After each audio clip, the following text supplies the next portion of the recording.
When we talk about college student alcohol use, this is not just an institutional problem. This really is a community problem. And I want you all to feel a sense of shared ownership in not only your sense of perhaps you're here because you feel like you are experiencing some of the challenges associated with this, but I want you to also feel a sense of your voice being part of the solution and being part of the picture here, because I really do think that is what's needed, particularly when we're looking at this institution and at this community.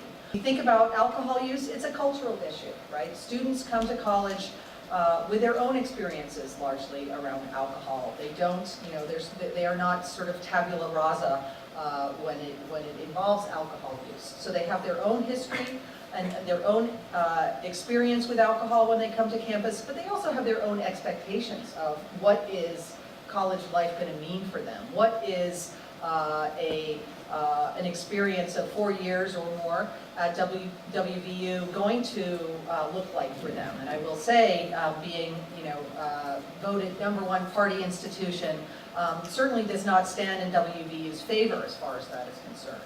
The other important takeaway is that this is a problem, underage drinking is a problem that goes beyond the WVU student body.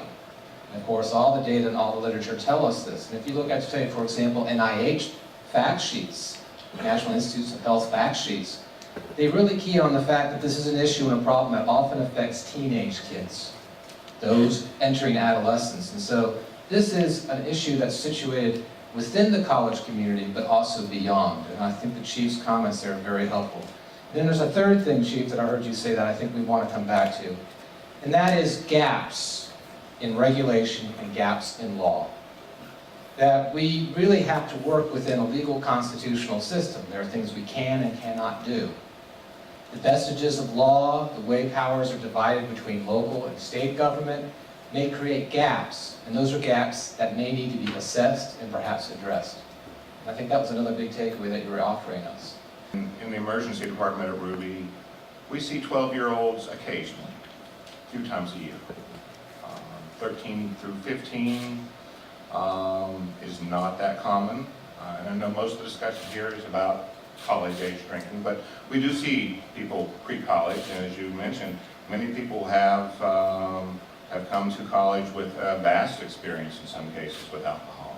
Take the taxes that were brought in, and subtract that $412 million, you get $390 million deficit. So, a lot of times we hear about the benefits of what the alcohol industry is bringing in, and it does, but there's also a cost associated with it. So I think you should kind of know that from a West Virginia standpoint. And I think you should also understand that everyone who drinks in West Virginia isn't a WVU student. I think sometimes that gets painted the wrong picture.